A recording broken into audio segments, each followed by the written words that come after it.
Wall Street loves a good comeback. You can see it in Intel stock, which went up during the week 20%. Whether it's because it approached Taiwan Semi to maybe invest together, maybe it's because it approached Apple.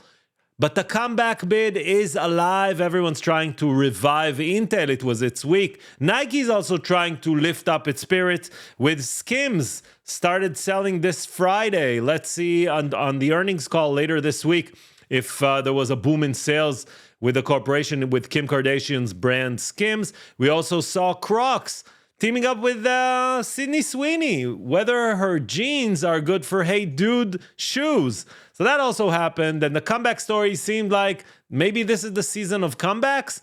But one thing we know for sure, U.S. economy is running hot, very hot. GDP is 3.9%, and on this GDP print, the Fed is still lowering rates, and that, of course, creates the situation, the very interesting situation that we are in. So hello, everyone, and welcome back to the channel. If you're new, my name is Micah, and on this channel, we talk about stocks, we summarize the week, and we also, as of 2 weeks ago, we started to do live streams. So everything and anything that you see is, of course, not financial advice. It's only my opinion, and of course, for education and entertainment purpose only.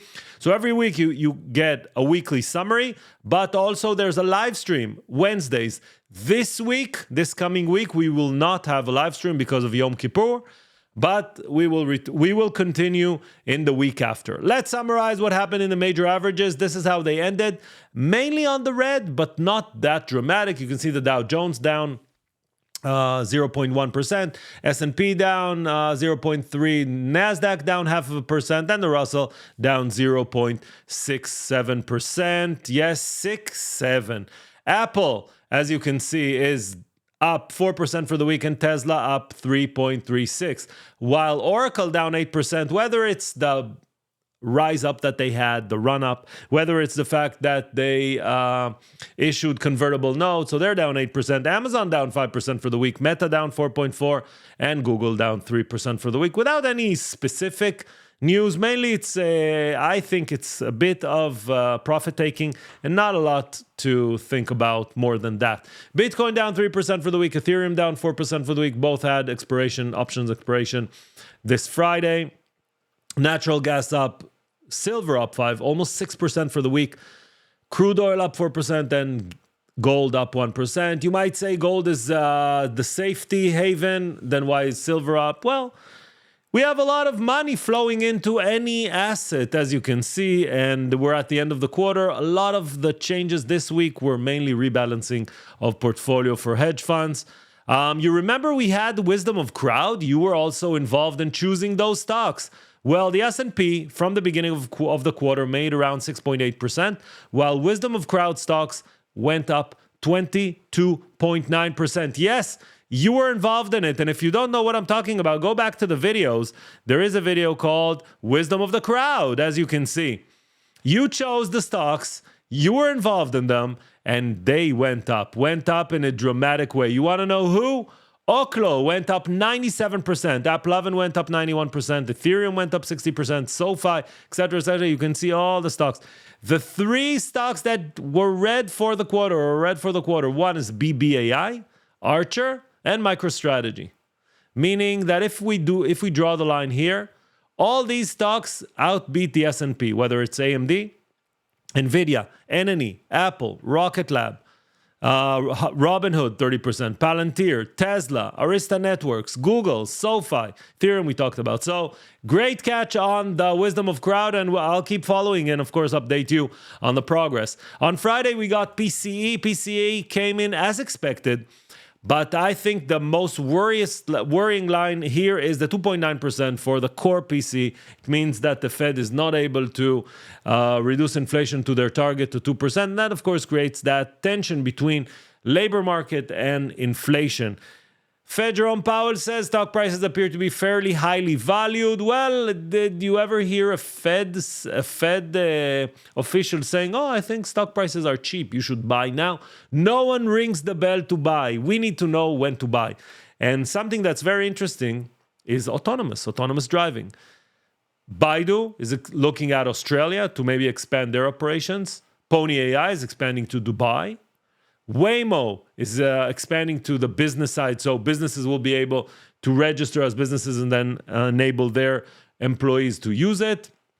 Amazon Zoox seeks US approval for their driverless car. And from experience, I can tell you that I've stopped driving. I only use Tesla FSD. I do not drive anymore. I don't know how the streets look like. I don't know how other cars look like.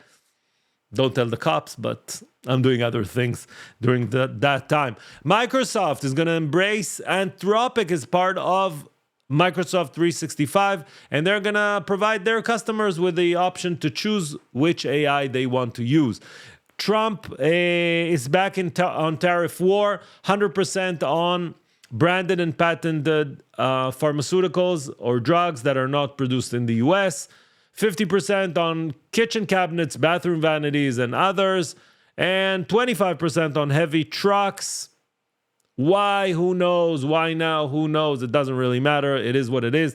Meta is going to launch a paid no-ad version in England, in the United Kingdom, because they want that option, and they're going to pay for that option if they want it. They also said that they have 3 billion, with a B, monthly active users on Instagram. That's crazy. Alibaba is investing in AI a lot more than they expected, and they're focusing on agentic AI and humanoid robots. SAP and OpenAI are teaming up to create what is the next wave of investment in AI, sovereign AI, OpenAI for Germany. And Trump, who rallied the Republicans when he wasn't president to oust TikTok and to say TikTok is bad for the US, now is the one saving TikTok as a president. So TikTok is still going to be operating in the US. Oracle is going to, assumingly, take charge of the code. They're going to write it again, rewrite it, whatever, look into it. But we haven't heard from President Xi if he agrees on that, so we'll see. But this was posted on the White House Twitter account. EA Sports is considering going private for a $50 billion valuation. Gemini is going to help Meta improve their ad targeting and improve their models, which is something like a white flag coming out of Meta AI. And quantum, maybe the next thing after AI, it's going to be quantum, at least according to quantum companies. IBM teaming up with HSBC to take a first step with bond trading. So we will hear more about that in the future. CoreWeave gets a 6.5 investment from OpenAI, which is very interesting because Nvidia is investing $100 billion in OpenAI, which is investing in CoreWeave $6.5 billion, which is then buying from Nvidia the hardware. So it's kind of a circular, one invests in the other, one spends, one invests, one spends. I'm sure that the people that are involved in the financial part of it are making a lot of money, and the lawyers as well. Companies, they're just moving the money from one account to the other. Palantir teaming up with Boeing in order to accelerate AI adoption across defense and classified programs. And also Boeing got a very good approval from FAA to deliver their aircrafts without FAA involvement. That is, of course, another major step for Boeing to get away from the bad times they had. And will end, of course, with Donald Trump sitting side by side with Elon Musk in Charlie Kirk's memorial event. And maybe that puts everything in perspective and puts America first. When we look at next week, we don't have a lot of earnings. We have Carnival on Monday morning and we have Tuesday after the bell. As I mentioned, Wednesday, we will not have a live stream due to Yom Kippur. We're going to have the live stream is going to happen the week after. From a macro perspective, we mainly have Friday non-farm payroll, which is, of course, interesting to know what's going to happen with the rates. And when you look at the S&P 500, this is the same chart that we look at every week, represented by Japanese candlesticks. And as you can see, we're moving in this kind of tunnel.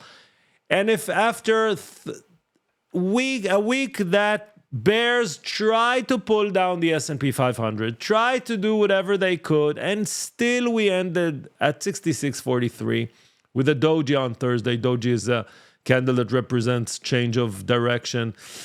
It means, at least as it seems right now, if we stay above 65.50 or even a bit lower around, let's say, the 65.30, The market wants to grind up higher. Money's flowing in.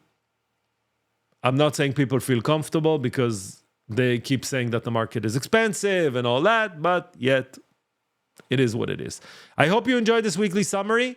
I'm going to be here next week again. Yes, next week. Till next time. Bye-bye.